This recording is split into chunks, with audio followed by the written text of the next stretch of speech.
Hello dear student, welcome to our channel teachers creator.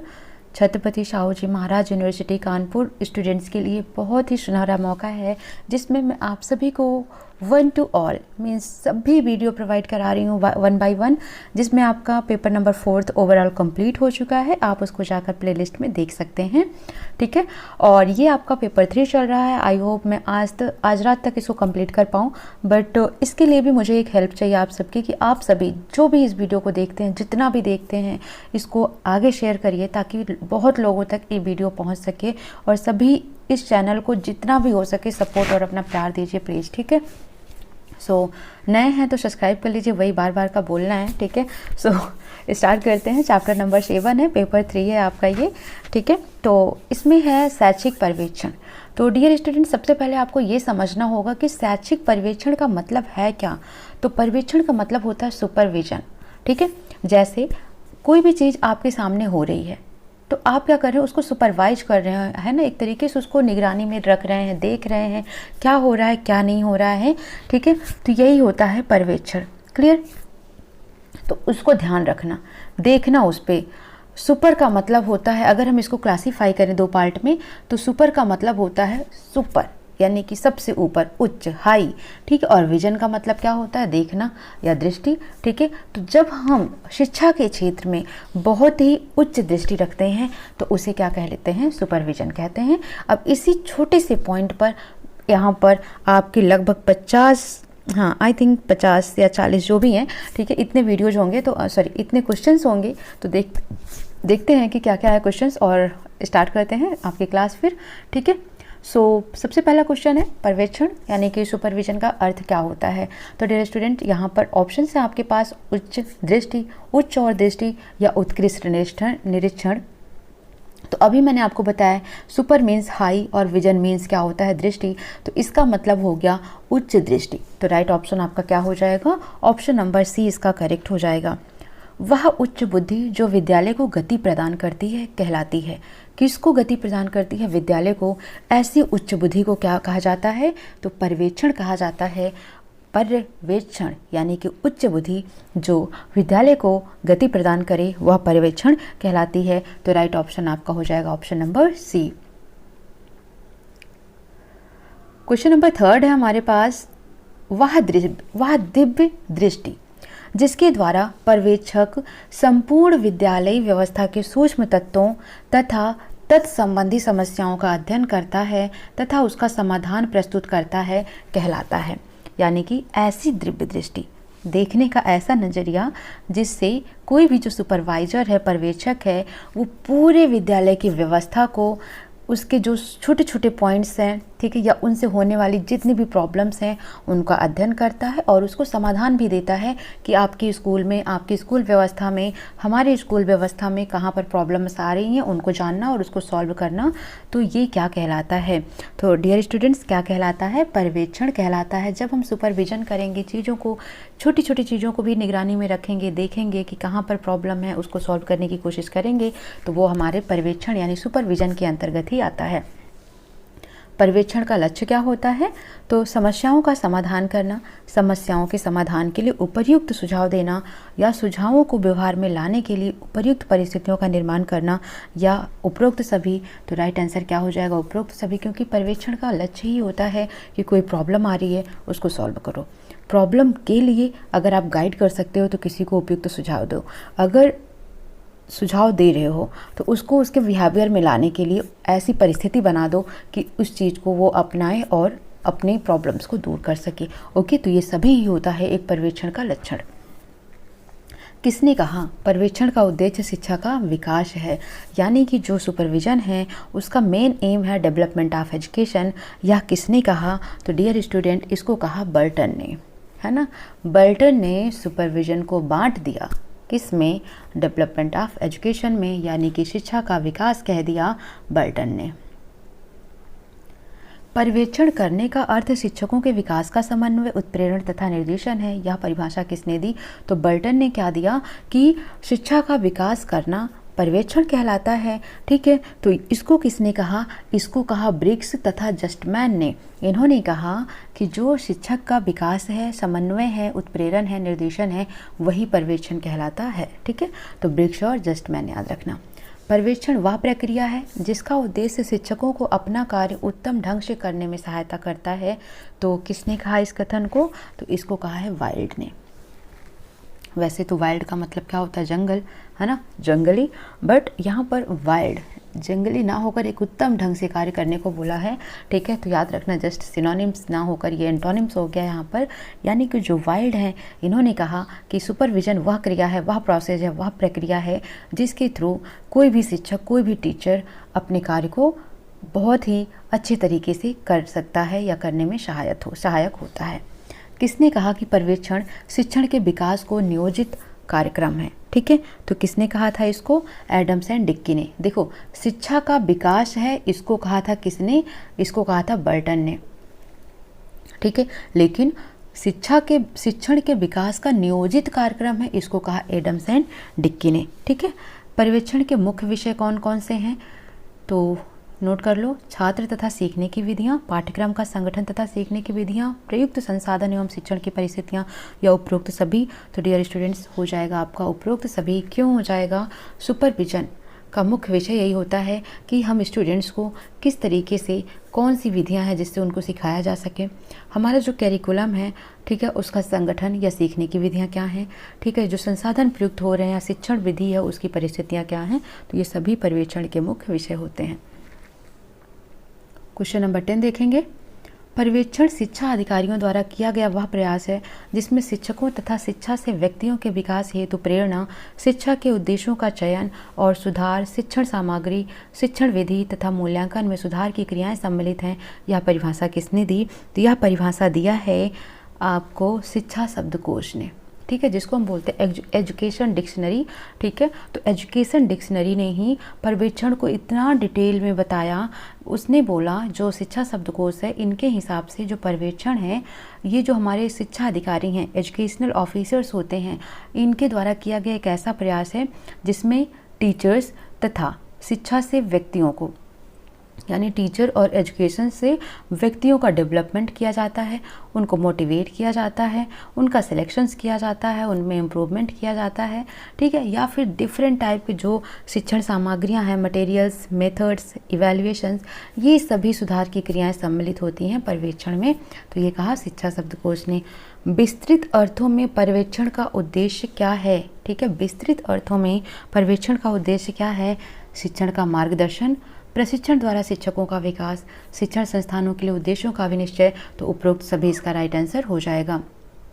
Question number 12 है, पर्यवेक्षण के अंतर्गत आने वाली क्रियाएं कौन सी हैं? शिक्षण कार्य का पर्यवेक्षण, विद्यालय वातावरण का पर्यवेक्षण, पाठ्यक्रम सहगामी क्रियाओं का पर्यवेक्षण, या उपरोक्त तीनों। तो राइट आंसर आपका हो जाएगा उपरोक्त तीनों ही पर्यवेक्षण के अंतर्गत आने वाली क्रियाएं हैं। ठीक है, नाउ क्वेश्चन नंबर 13 हम देखेंगे। पर्यवेक्षण के कुछ अन्य उद्देश्य क्या हैं? तो विद्यालय की पंजियों का पर्यवेक्षण, विद्यालय के उपकरणों एवं साज सज्जा का पर्यवेक्षण, छात्रों के विकास का पर्यवेक्षण, या उपरोक्त सभी। तो पर्यवेक्षण के उद्देश्य में ये सभी आते हैं। ठीक है, नेक्स्ट है 14, पर्यवेक्षण के प्रकार क्या क्या हैं? तो पर्यवेक्षण के प्रकार में हम देखते हैं तो आधिकारिक शिक्षा पर्यवेक्षण, रचनात्मक शिक्षा पर्यवेक्षण, वैज्ञानिक शिक्षा पर्यवेक्षण, या उपरोक्त सभी। तो यहाँ पर राइट ऑप्शन क्या हो जाएगा आपका? उपरोक्त सभी। तो प्रकार में याद रख लेना, आधिकारिक, रचनात्मक और वैज्ञानिक, ये तीनों ही शिक्षा पर्यवेक्षण यहाँ पर आते हैं। नंबर 15 हम देखेंगे, पर्यवेक्षण का परंपरागत रूप कौन सा है? आधिकारिक शिक्षा पर्यवेक्षण, नेतृत्व शिक्षा पर्यवेक्षण, संकेतात्मक शिक्षा पर्यवेक्षण, या रचनात्मक शिक्षा पर्यवेक्षण। तो डियर स्टूडेंट, जब पर्यवेक्षण का परंपरागत रूप पूछा है तो सबसे पहले आपको देखना है कि परंपरागत रूप कौन से हैं। ठीक है, तो इसमें आपको आंसर्स देना है कि आधिकारिक होगा, नेतृत्व होगा, संकेतात्मक होगा, रचनात्मक होगा। तो आपका राइट आंसर क्या हो जाएगा? आधिकारिक। तो जो परंपरागत रूप है पर्यवेक्षण का वो होता है आधिकारिक शिक्षा पर्यवेक्षण। ठीक है, तो पर्यवेक्षण कितने प्रकार के हैं? एक है आधिकारिक, दूसरा है रचनात्मक, तीसरा है वैज्ञानिक, और इसमें से जो आधिकारिक है इसको पर्यवेक्षण का परंपरागत रूप माना जाता है। किस पर्यवेक्षण में निरीक्षक तथा शिक्षक द्वारा निश्चित आदेशों तथा कार्यविधियों के आलंबन पर अधिक बल दिया जाता है। ठीक है, तो कौन सा होगा? आधिकारिक शिक्षा, अधिकार। ठीक है, तो आधिकारिक शिक्षा है जो, इस पर जो भी निरीक्षक है या शिक्षक है उसके द्वारा जो भी आदेश या कार्यविधि कराए जा रहे हैं उन पर अधिक बल दिया जाता है। किस पर्यवेक्षण में पर्यवेक्षक को सभी बातों का ज्ञाता मान लिया जाता है तथा जो आज्ञा वह करता है उचित मान ली जाती है। ठीक है, तो कौन सा इसका राइट आंसर हो जाएगा? आधिकारिक पर्यवेक्षण। आधिकारिक पर्यवेक्षण में ये माना जाता है कि जो सुपरवाइजर है वो, उसे सब कुछ आता है, वो हमें जो भी आज्ञा दे रहा है वो सभी सही है, हमको उसको मानना होता है। ठीक है, और उसमें जो भी उसके आदेश होंगे, कार्यविधि होंगे, उन पर बहुत ज़्यादा ही बल दिया जाता है। तो ये होता है आपका आधिकारिक शिक्षा पर्यवेक्षण। आधिकारिक शिक्षा पर्यवेक्षण के मुख्य लाभ क्या हैं? कार्य व्यवस्था का सुलभ रहना, समय तथा साधन दोनों की बचत होना, प्रभुत्व के उपयोग के कारण कार्य का शीघ्र होना, या उपरोक्त सभी। तो राइट आंसर आपका क्या हो जाएगा? उपरोक्त सभी। आधिकारिक शिक्षा पर्यवेक्षण के मुख्य गुण क्या हैं? देखो अभी लाभ पूछा गया था, एक एक पॉइंट समझते चलना। आधिकारिक शिक्षा पर्यवेक्षण है क्या? वह है जिसमें जो भी सुपरवाइजर होता है या पर्यवेक्षक होता है उसकी बातों को ध्यान में रखा जाता है, जोर दिया जाता है कि वो जो भी कह रहा है वो सब सही है, उसके आदेशों का पालन करना पड़ता है, जो भी वह आदेश देता है वो भी सही होता है, उसको बहुत सारी नॉलेज है, जो भी नॉलेज है वो सही नॉलेज है, ये सब चीज़ें मानना होता है आधिकारिक शिक्षा पर्यवेक्षण में। अब ये लाभ क्या है? इसी आधिकारिक शिक्षा पर्यवेक्षण को परंपरागत भी माना जाता है। ठीक है, अब इसके लाभ क्या हैं? तो जो कार्य व्यवस्था है ना वो बहुत ही सुलभ रहती है, समय और साधन दोनों की ही बचत होती है, और प्रभुत्व के उपयोग के कारण कार्य भी क्या होता है? शीघ्र हो जाता है, जल्दी हो जाता है। तो ये इसके लाभ हैं। अब इसके गुण क्या हैं? तो ये भी देख लो। नियोजन का सरलता से तथा विधियों के अनुसार किया जाना संभव होना, एक निश्चित स्तर तक सुधार का संभव होना, प्रगति का शीघ्रता से होने की संभावना, या उपरोक्त सभी। तो राइट ऑप्शन आपका हो जाएगा इसका उपरोक्त सभी। ठीक है, यानी गुण क्या है इसके? गुण इसका ये है कि जो प्रगति है, जो इम्प्रूवमेंट हो रही है, ये बहुत जल्दी होने की संभावना होती है। ठीक है, एक लेवल पर, एक फिक्स लेवल तक सुधार की संभावना होती है कि हाँ इतना इम्प्रूवमेंट इसमें किया जा सकता है। ठीक है, तो ये सभी इसके गुण होते हैं। आधिकारिक शिक्षा पर्यवेक्षण के दोष भी हैं। अब जहाँ पर अच्छाइयाँ हैं वहाँ बुराइयाँ भी हैं। ठीक है, तो दोष क्या क्या हैं? तो ये सभी ही इसके दोष मैं पहले ही बता दे रही हूँ। ठीक है, तो आप समझ लो इसको क्या क्या दोष हैं। विशेष मनोवृत्ति से प्रभावित होना, एकांगी, दुरूह एवं असंगत होना, शिक्षकों के लिए कार्य प्रयोग की स्वतंत्रता का अभाव होना। अब यहाँ पर देखो आधिकारिक शिक्षा पर्यवेक्षण के मुख्य दोष क्या हैं? तो जो शिक्षक हैं उनके लिए कार्य प्रयोग की स्वतंत्रता का अभाव होता है, विशेष मनोवृत्ति से प्रभावित होते हैं, एकांगी, दुरूह व असंगत होते हैं। तो ये इनके मुख्य दोष हैं। ठीक है, 21 नंबर क्वेश्चन देखते हैं। किस पर्यवेक्षण में यह विश्वास व्यक्त किया जाता है कि प्रत्येक शिक्षक, बालक तथा प्रत्येक संरक्षक गुप्त रचनात्मक शक्ति रखते हैं? तो यहाँ पर आपका राइट ऑप्शन हो जाएगा रचनात्मक पर्यवेक्षण। ठीक है, अभी तक आपने जितना देखा वो आधिकारिक पर्यवेक्षण था, अब हम जो देखेंगे वो रचनात्मक शिक्षा पर्यवेक्षण है। और रचनात्मक में क्या कहा जाता है? यह विश्वास रखा जाता है कि जितने भी शिक्षक हैं या बालक हैं या संरक्षक हैं, ठीक है, इन सबको कैसी नॉलेज है? गुप्त रचनात्मक शक्ति इनके पास होती है, क्रिएटिविटी पावर इनके पास होती है। कौन सा पर्यवेक्षण तथा शिक्षण के क्षेत्र में नवीन एवं मौलिक बातों को लाता है तथा परंपरागत प्राचीन बातों के आलंबन पर बल नहीं देता है? तो राइट आंसर आपका क्या हो जाएगा? रचनात्मक शिक्षा पर्यवेक्षण यानी क्रिएटिव जो होता है तो ये क्या करता है? नई और मौलिक बातों को लेकर आता है और पुरानी बातों को जोर नहीं देता है। रचनात्मक शिक्षा पर्यवेक्षण के कार्य क्या क्या हैं? शिक्षकों को अधिक प्रभावी शिक्षण विधियां तथा कार्यों का अन्वेषण करने के लिए प्रोत्साहित करना, शिक्षकों को रचनात्मक कार्यों के लिए पुरस्कार देना, छात्रों की रुचियों के विकास में शिक्षकों को आवश्यक सहयोग देना, या उपरोक्त सभी। तो राइट ऑप्शन आपका हो जाएगा उपरोक्त सभी। ठीक है, रचनात्मक शिक्षा पर्यवेक्षण के लाभ जैसे वहाँ पर थे आधिकारिक के, वहाँ यहाँ पर भी लाभ होंगे। अब लाभ क्या क्या हैं? उपरोक्त सभी ही होगा इसका भी आंसर। अब लाभ क्या क्या है ये देख लो। यह शिक्षकों को पाठ्यक्रम, मूल्यांकन आदि की विधियों के बारे में स्वतंत्र ढंग से सोचने का अवसर देता है। यानी जो टीचर हैं वो करिकुलम क्या है, इवैल्यूएशंस क्या है, कैसे मेथड्स को यूज करना है, इन सबको पूरी तरीके से सोचने का मौका देता है कि आप इसको सोच समझ कर ही करना। शिक्षकों को अपने ढंग से कार्य करने की स्वतंत्रता देता है। जैसे अब वहाँ पर क्या था, जो भी सुपरवाइजर बोलता है टीचर को वही करना होता था, लेकिन रचनात्मक में क्या होता है, ये फ्री होता है, ये अपने तरीके से कार्य को कर सकता है, पाठ्यक्रम को, मूल्यांकन को अच्छे से एनालिसिस करके उसके बारे में फिर आगे काम करता है। शिक्षकों को यह आत्मविश्वास और आत्म मूल्यांकन की क्षमता का भी विकास करता है। ठीक है, तो ये सभी इसके मुख्य लाभ हैं। अब लाभ है तो दोष भी हैं। अब जब टीचर को इतनी सारी फ्रीडम मिल रही है तो वो उस स्वतंत्रता का क्या करेंगे, फ्रीडम का दुरुपयोग भी कर सकते हैं। ठीक है, अब प्रयोग में अधिक समय तथा व्यय भी होगा क्योंकि वहाँ पर टाइम बचता था। अब यहाँ पर जब वो हर चीज़ों को अपने तरीके से स्वतंत्र ढंग से सोच रहा है तो टाइम भी तो लगेगा। जब वो प्लान करेगा हर चीज़ को तो इसमें टाइम अधिक जाएगा। ठीक है, इसके लिए क्या होना चाहिए, योग्य पर्यवेक्षकों का अभाव हो जाता है। तो उपरोक्त सभी इसका राइट आंसर हो जाएगा। तो दोष में भी याद रखना क्या क्या इसके दोष हैं। किस पर्यवेक्षण की यह मान्यता है कि शालाओं के छात्रों में अन्वेषण करने की रुचि तथा वैज्ञानिक आदतों एवं प्रवृत्तियों के प्रभावी उपयोग के कौशलों का समुचित विकास किया जाए। तो ये किसका है, अब राइट ऑप्शन आप खुद बताएंगे। ठीक है, 26 नंबर बताइए क्या होगा इसका आंसर। तो अब यहाँ पर वैज्ञानिक आदत की बात कर रहा है, अन्वेषण यानी कि रिसर्च की बात कर रहा है। तो क्या हो जाएगा ये वैज्ञानिक शिक्षा पर्यवेक्षण। तो राइट ऑप्शन आपका हो जाएगा बी।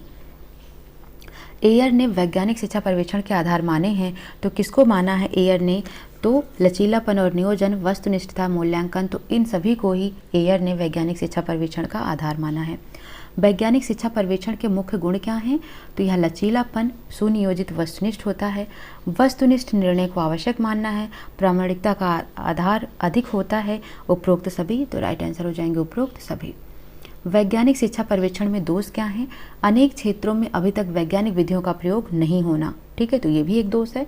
वैज्ञानिक विधियों का नगण्य प्रयोग, आजकल देखते हो ना स्कूल वगैरह में कहाँ पर साइंटिफिक मेथड इतने ज़्यादा यूज लाए जाते हैं, लेबोरेटरी वगैरह में सामान ही नहीं है तो वो मेथड क्या अपनाएंगे। ठीक है, तो ये भी सही है।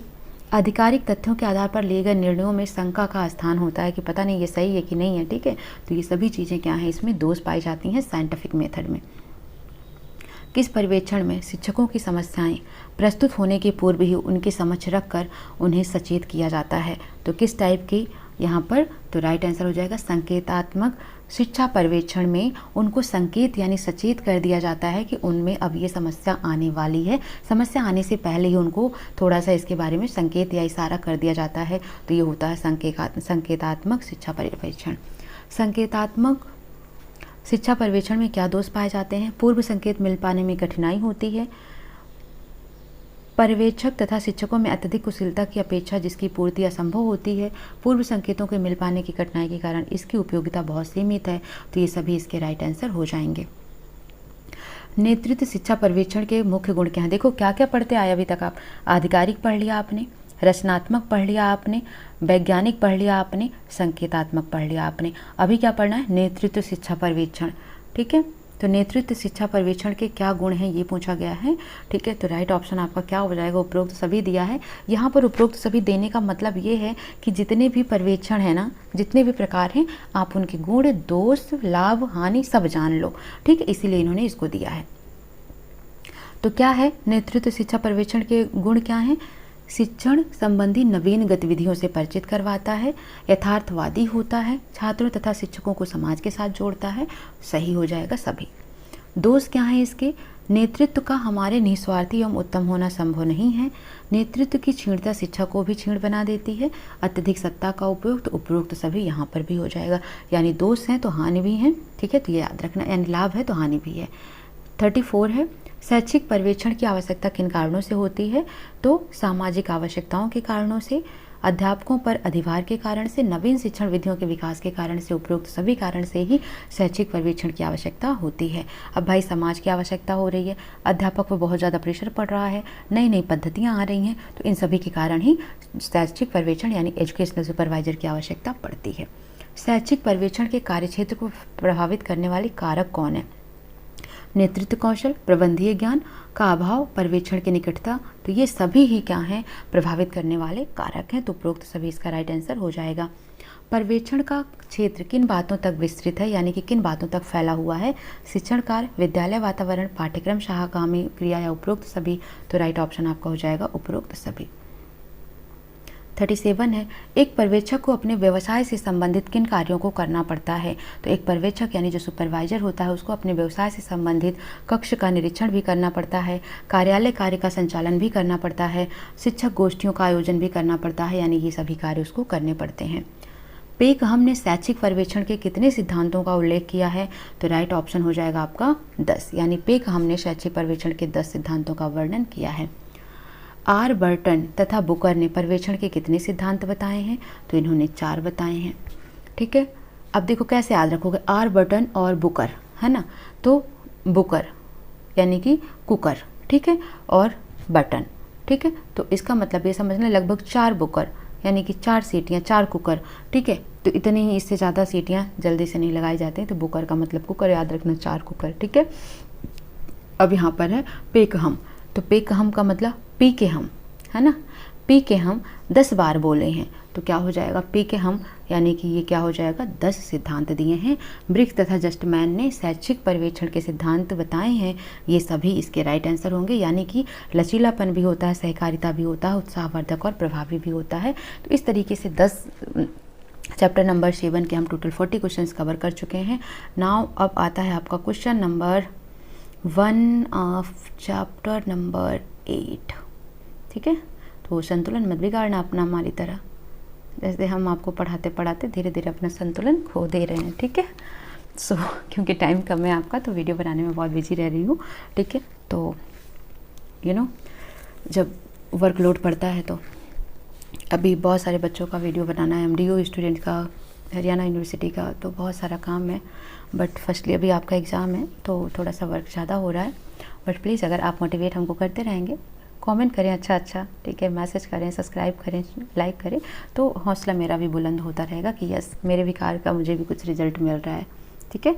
तो अब देखते हैं चैप्टर 8, प्रधानाचार्य विद्यालय पर्यवेक्षक के रूप में, यानी जो प्रिंसिपल है वो किस तरीके से सुपरवाइजिंग करता है, उसका क्या क्या रोल होता है। 1 है शिक्षण के क्षेत्र में प्रधानाध्यापक होता है, तो शिक्षण के क्षेत्र में प्रधानाध्यापक क्या माना जाता है, शिक्षक, निरीक्षक, अभिभावक या सभी। तो प्रिंसिपल को ही सब कुछ कहा जाता है कि वो टीचर भी है, वो सुपरवाइजर भी, वो पेरेंट्स भी हैं, सभी हैं हमारे। किसे छात्र छात्र, शिक्षक छात्र, शिक्षक शिक्षक, शिक्षक निरीक्षक, शिक्षक अभिभावक के संबंधों को संतुलित एवं निरीक्षित करना पड़ता है। तो सबके बीच का रिलेशंस किसको मेंटेन करके चलना पड़ता है, प्रिंसिपल्स को यानी प्रधानाध्यापक को। किसके शिक्षा संबंधी ज्ञान के ऊपर ही संपूर्ण शैक्षिक कार्यक्रम की उन्नति एवं सफलता निर्भर करती है, तो ये भी प्रिंसिपल की। अगर प्रिंसिपल लायक है तो सब कुछ भी लायक हो जाता है, क्योंकि कंट्रोलिंग उसी के हाथ में होती है, वो चाहे अपने स्कूल को अच्छे से बना दे या बिगाड़ दे। विश्व में कुछ ही व्यक्ति प्रधानाध्यापक से अधिक उच्च कर्तव्य एवं उत्तरदायित्व रखते हैं। यह कथन किसका है, तो यह कथन है, इसमें तो नाम ही नहीं है उनका, तो इनमें से क्या हो जाएगा, कोई नहीं, ठीक है, तो इनमें से कोई नहीं। निम्न में से किसे अपने विभिन्न कार्यक्रम तथा क्रियाओं को संचालित करने से पूर्व उचित नियोजन करना आवश्यक होता है, तो प्रधानाचार्य को।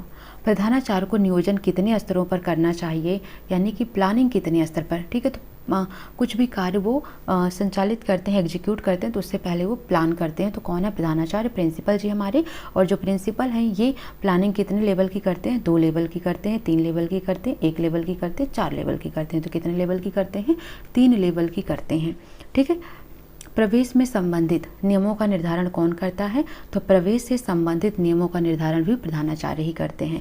निम्न में से किसी कार्य का विभाजन करते समय उसे शिक्षकों की रुचियों का ध्यान रखना पड़ता है, तो प्रधानाध्यापक को ही रखना पड़ता है। क्वेश्चन नंबर 9 है, किसको कार्य का विभाजन हो गया, ध्यान रखना पड़ता है, ओके।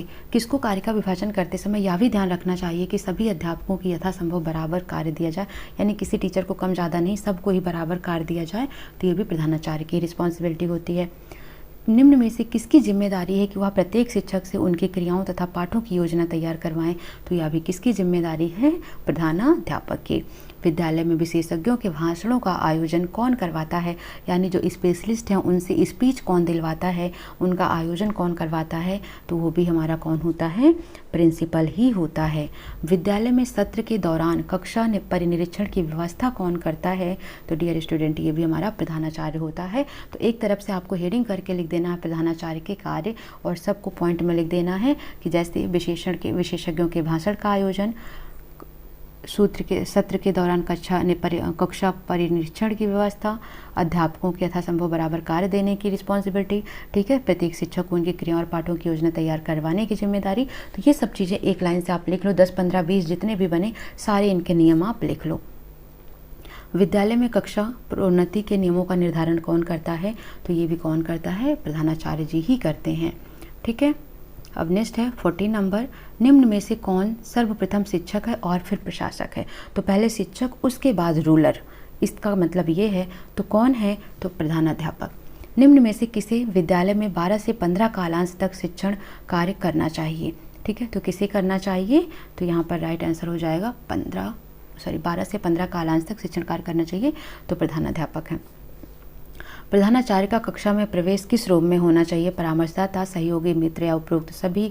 तो राइट आंसर आपका क्या हो जाएगा? उपरोक्त सभी के रूप में होना चाहिए। यानी जब भी प्रिंसिपल क्लास में आए तो ऐसा नहीं कि एकदम अकड़ू मिजाज हो उनका, नहीं, जब भी वो आए कुछ ना कुछ राय सलाह दें, हेल्पिंग नेचर से बात करें, एक फ्रेंडली इन्वायरमेंट क्रिएट करके जाएं।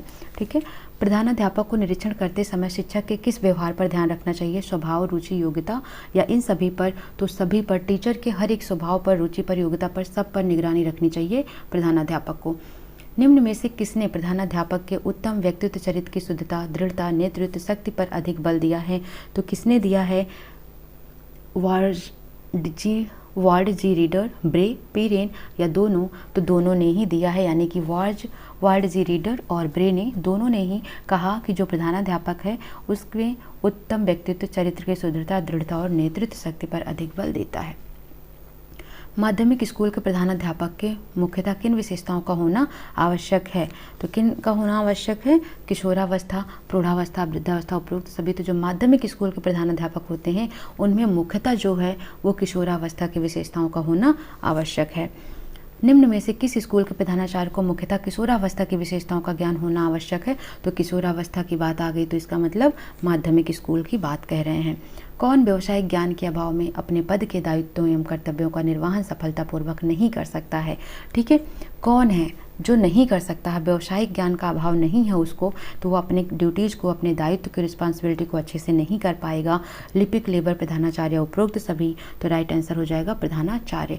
प्रधानाचार्य निम्न में से किसका नेता होता है? शिक्षक वर्ग का, समाज का, दोनों का या इनमें से किसी का नहीं? तो जो प्रधानाचार्य होता है वो दोनों का ही नेता होता है। एक प्रधानाचार्य के व्यक्तित्व गुण होते हैं, उसका स्वास्थ्य उत्तम हो, स्फूर्ति हो, अच्छी आदतें हो या उपरोक्त सभी? तो राइट आंसर हो जाएगा उपरोक्त सभी।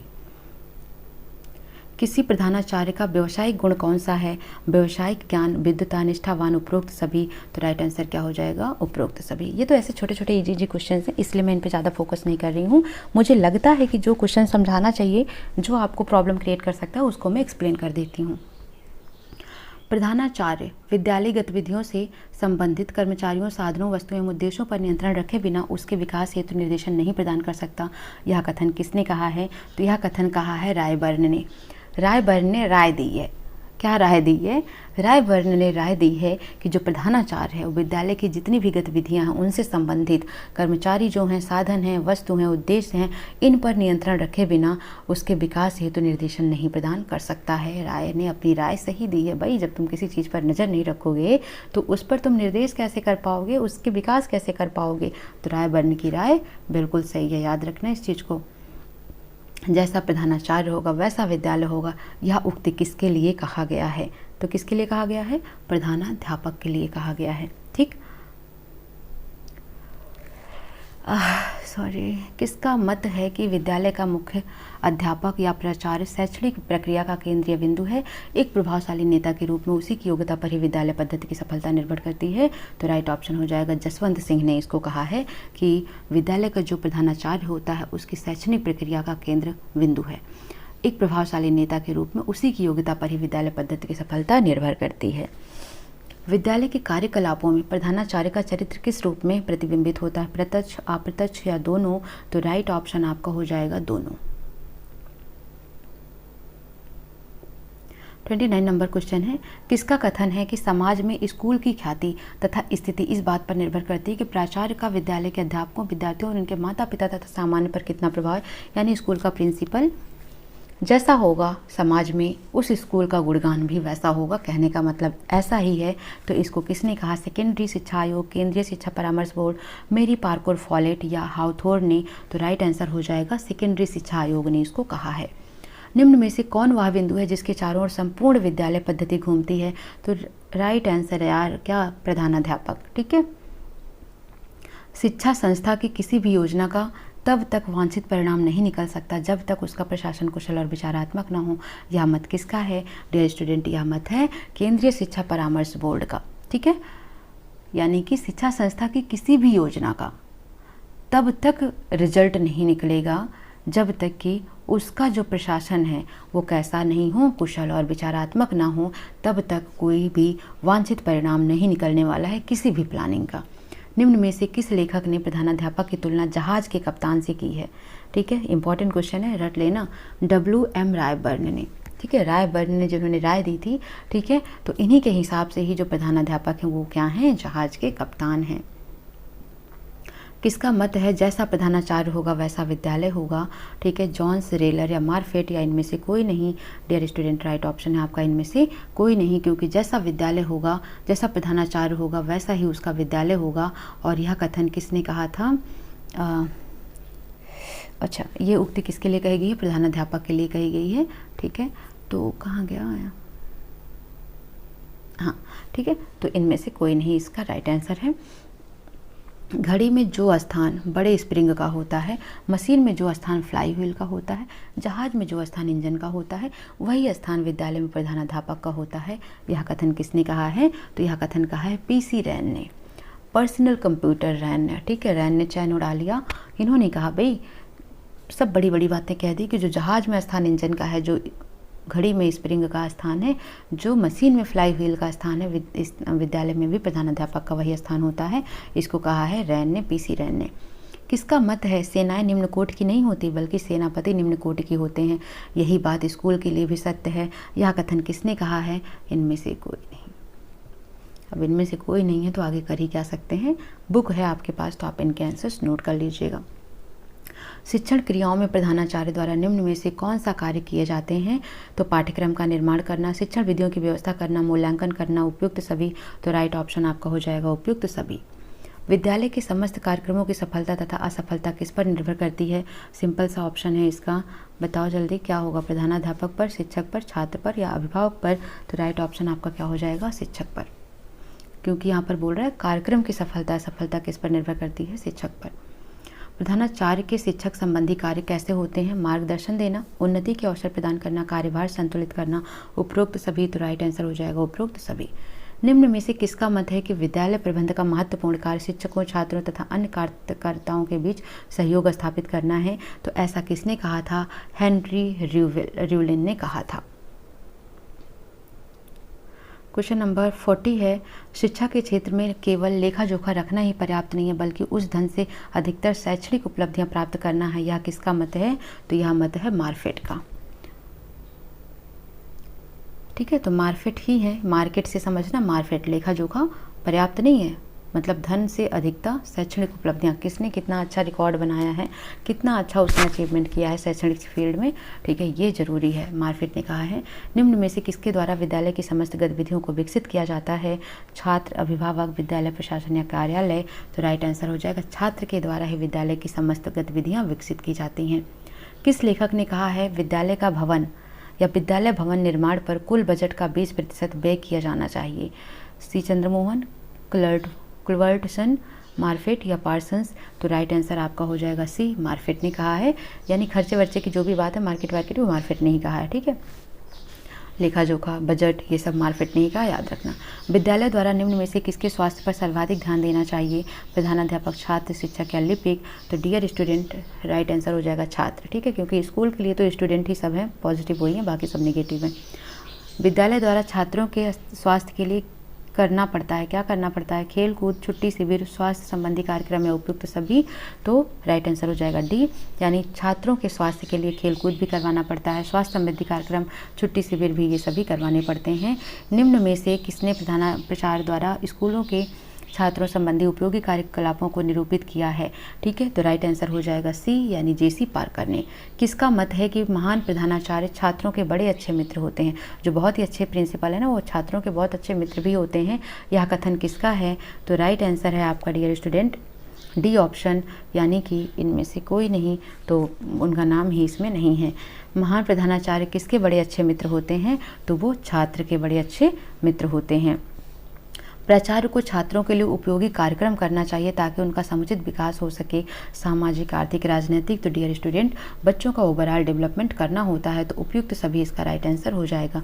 निम्न में से कौन से विद्यार्थियों की शारीरिक, मानसिक तथा आध्यात्मिक आवश्यकताओं के प्रति सचेत रहता है तथा जानता है कि उसके साथ कैसा व्यवहार किया जाना चाहिए?